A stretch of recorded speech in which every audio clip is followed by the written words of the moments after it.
Well, good morning, good afternoon, good evening. Wherever you are out there in the world, it's time for another episode of the SoundTraxx Soundbites podcast. This is Train Talk from Milepost 141, and today we're starting episode number 45, which is season 3, episode 10. Wow. It's kind of hard to believe we've done 45 of these things. You've done 45. Well, I've done 40. That's fair. Yeah. I have done 45. Maybe it's not hard for me to believe that.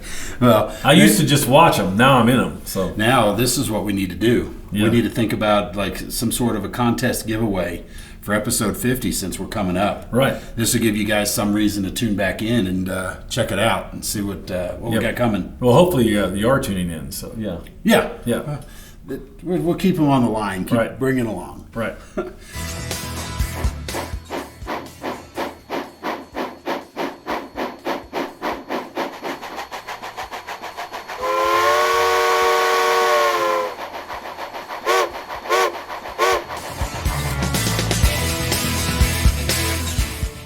Well, this is, it's been a crazy spring. They keep threatening us with rain and then taking it away. Yeah, had a little bit yesterday, and then some of the higher elevations got snow, and then I see the Front Range got a lot of snow. Yeah, that came up this past week. Yeah, so I wasn't... as of this recording, I should say. As a resident, a carpetbagger, what do you want to call me, moved out here, transplant, whatever. Mm-hmm. I know they need the snow, but I was kind of glad it missed us because I just took the snow tires off the truck and put the road tires back on. So we're good. Yeah, I'm ready. It's grilling season now. Yeah, I'm ready for some warm weather. There you go. Well, let's see. We've got some things to remind people about. We've got some great SoundTraxx merchandise that you can get on our website. We've got the SoundTraxx tumbler. And this is one of those space-age tumblers, those aluminum ones that has the insulation in there that keep your drink cold for like a day. Yeah, they're awesome. It's crazy how long that lasts. I bought a couple of them. I'll tell you what, these are great. And And I like the color, too. Yeah. It goes with the shirt. It goes with the shirt. Yeah, it does. And I say cold, but it also keeps your drinks hot. So for you coffee guys, that'll last a sir. very long time.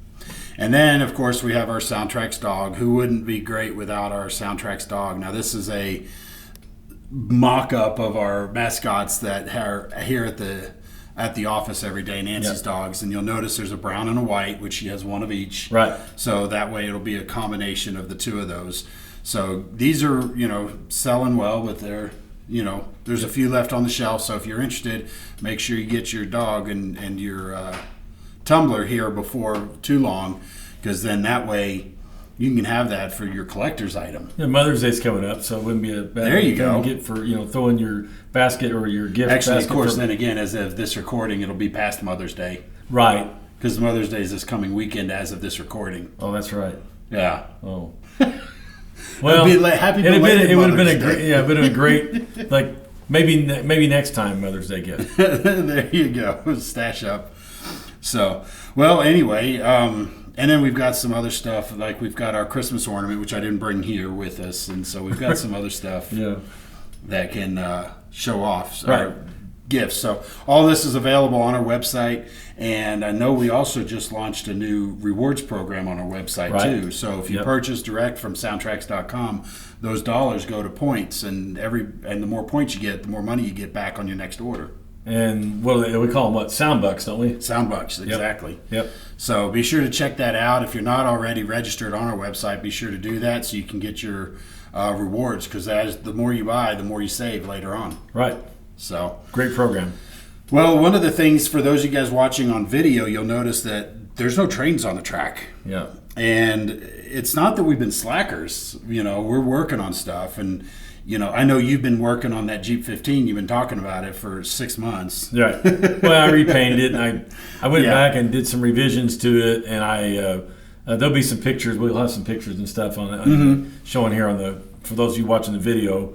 But yeah, I went back and put step lights in it. I did some semi-scale wheels, even though you can't really see them. I just went ahead and did that. This is an older Athearn engine, so it's kind of like the revamped your Loco or rehab your Loco. The rehab, yeah. It's a 2010 issue Jeep 10 or GP15, and it's it had. I like to use the Northwest Shortline wheels on those because it gives you an extra 35 thousandths of an inch on the exterior part of the axle that contacts the Athearn truck pickups. And then, of course, I solder everything. Then it's getting the standard 21-pin decoder, You'll get your SoundTraxx 810154 mini cube speaker in the front, and then a Scale Sound Systems box in the back. Okay. And then, like I said, I decided to put the step lights in this one using Nick's Train's lights. The Loco lights? Yep. Run them up through the nose and up to the long hood, the end of the long hood. And then, of course, the truck lights are added to it, and then your classification lights or front number boards only. Now, not to knock you down, but did you put the front and rear walkway lights in there too? I did. You did put those? I put the front one in. I didn't put the back one in. Oh, okay. Because I very seldom run my engines with the back. Well, I'm talking about the walkway light. I know. Oh, okay. You'll see it. Yeah. But to know it's there. But I thought, I'm just gonna leave that one out because usually I run the engines. The Jeep 15s are back to back. There's always an engine on each end. It's usually 3 because Mopac ran them in 3s when they ran them on the mine branches. Oh yeah. And you're always one facing the other direction. So for that one I did slack. Okay. I didn't put that in there. No worries. Well, the reason I asked was because the project I'm actually working on, which is why I don't have anything here, I'm actually doing a much more deeper dive than I've done in loco detailing in a long time. Because with the advent of like Athearn Genesis and all the great models that we've got out there, you really don't have to do much to them. No. But this particular model, there isn't any. There isn't one out there as of this moment in time. Which means as soon as we all know what happens, right? As soon as you finish it, somebody will come out and say, "Look what we're making!" Right? Oh yeah. And hopefully it's Athearn, because then it'll run right along with everything else you got. But yeah, that'd be great. But so I'm on the fence right now as well because I'm thinking, well, I'm putting all this effort into it. Do I go ahead and light the step lights, or do I just leave them? And I'm on the fence. I haven't made a decision yet.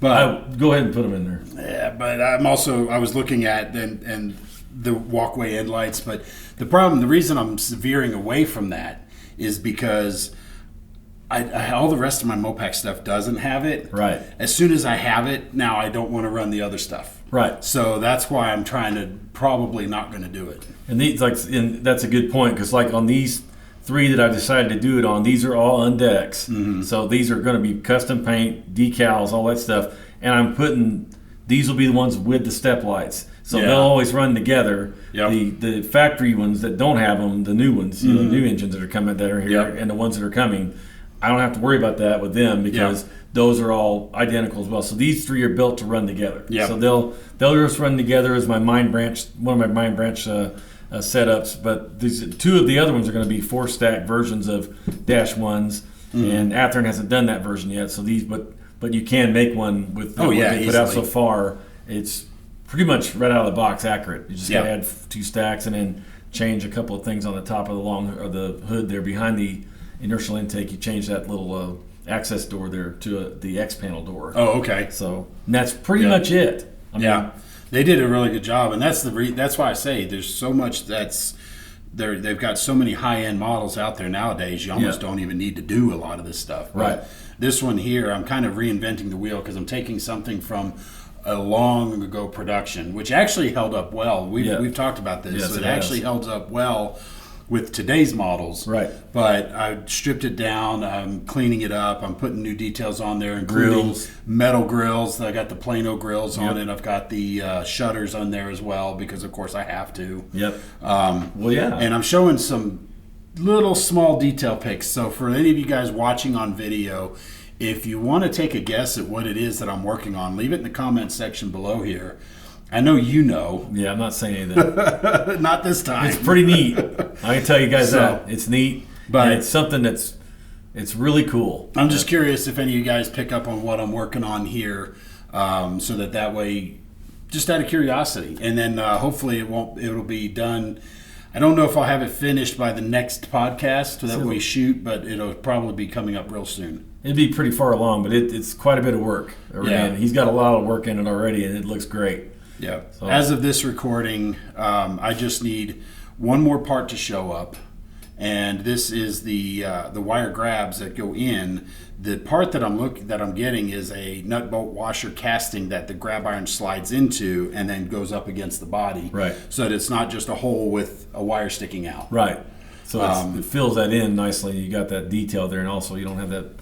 like you said, you can put CA that the green zap, but it'd be a lot to fill it. Yeah, absolutely. You have to keep putting it in there to get it filled. This will be a lot better looking. Yeah, absolutely. And this fills the hole because when I was test fitting, the hole isn't that big. Right. But it's just bigger than the grab iron, so it make it real evident. It's kind of like, it's a much better version. Yours is an improved version of what was on it originally. Correct. Because the original casting was plastic, but it had all that on it. Now what you're doing is, what he's doing, folks, is he's got the part. He's actually got the part, and with the metal grab that goes into it, so it's got the NBW and the metal grab, so you got the best of both worlds. Yep. So I'm excited. That's coming. So we'll share more about that when I get it. But if any of you guys have a guess as what I'm working on, leave it in the comments section below. Yeah. So, well, with that, because we don't have anything to show off, we'll go ahead and move over.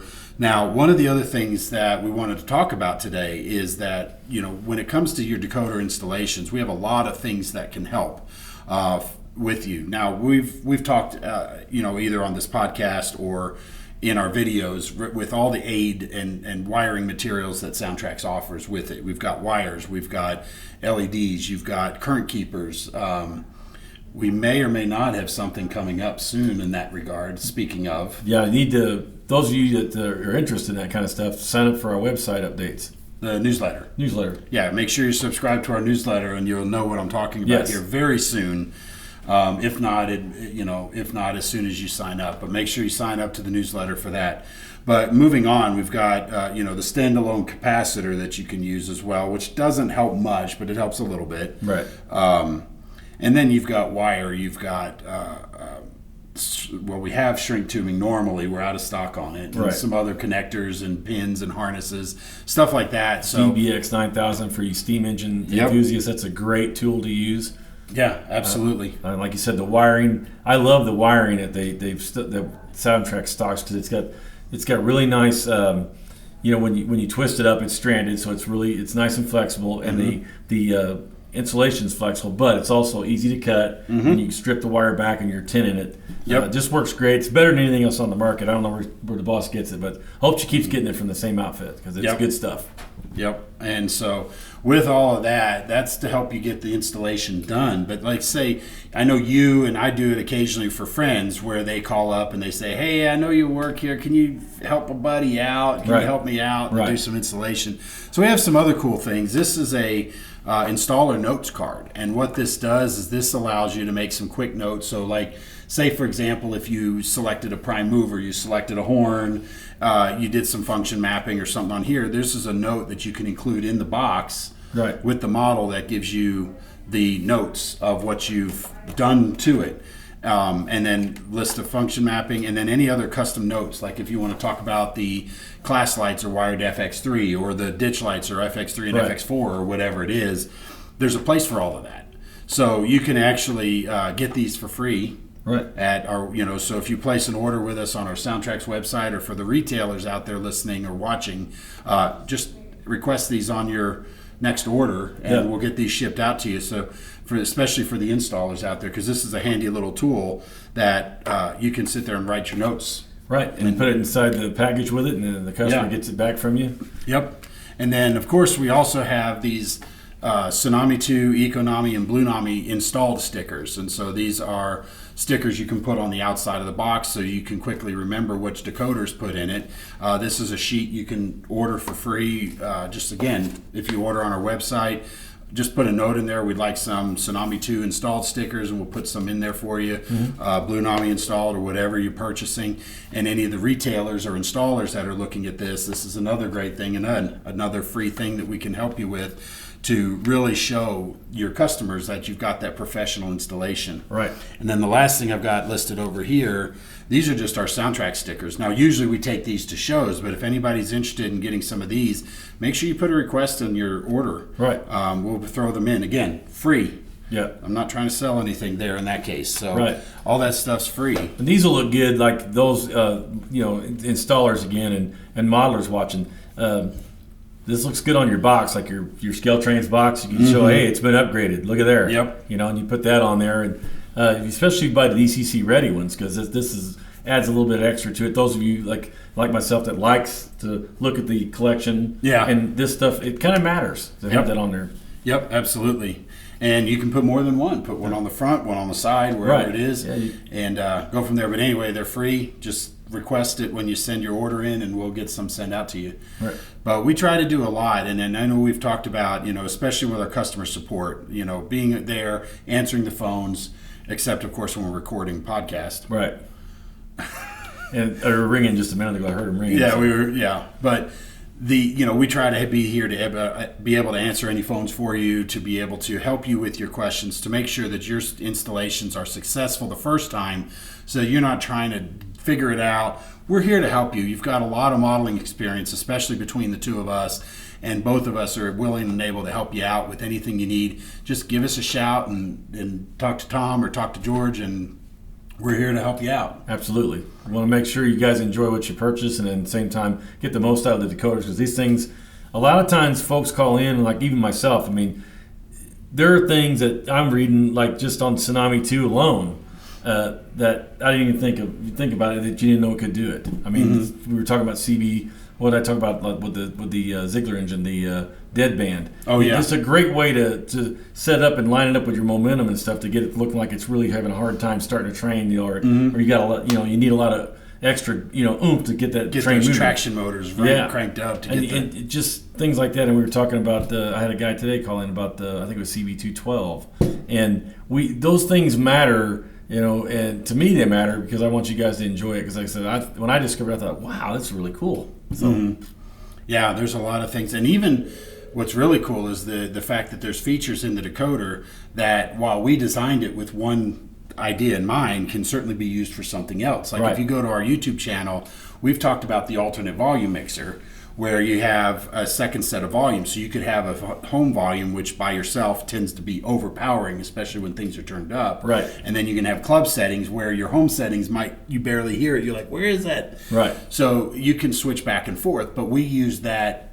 in one of our YouTube videos. So go back and search SoundTraxx alternate mixer, and I think Dead Locos or something like that. Yep. But what I did was I used that alternate mixer to be able to enable a function, so I can have 2 or 3 lead units pulling 15 or 10 or 20 dead units in tow. It was a great video too, how it worked out like that, because you had several engines that sounded like they were dead in tow, but they were fully functioning as far as brakes and all that. Yeah. But this prime mover was just quiet. Prime mover's quiet. The brake squeal is quiet, and all of that stuff. But you did hear the wheel clickety-clack, and the motors were turning. So that way you weren't literally dragging dead units down the track, which obviously you need more than 2 units to pull 10 dead ones. But those are some neat features. So you talk about those type of features built into the decoders. So if you have any ideas like that, shoot us an email, leave a comment below, and let us know. And we're here to help you. Again, we want to be partners in your hobby. We want to make sure you're enjoying your hobby, and we'll take away any of the fear and intimidation we can. Just give us a call and let us know. And it's interesting, I just seeing a post online yesterday. Somebody was talking about, well, I wonder what decoder this is, and you'll ask everybody but call us. Right. Just call us. We'll help you out. That's what we're here for. Yep, so, absolutely. Anyway, with that, like I said, we don't have much to show off this time, so hopefully next week we'll have some more toys to bring out and show on the table here. But we're going to wrap it up. It's been a good short video, a lot of cool stuff. So you guys give us a shout, and if you do order on the website, collect your points, notify about the free stuff you want, and we'll get stuff sent out to you. And sign up for the newsletter. So with that, we'll sign out. This has been the podcast number 45. Season 3, Episode 10, SoundTraxx Soundbites, Train Talk from Milepost 141. We'll see y'all next time. Yep. Bye.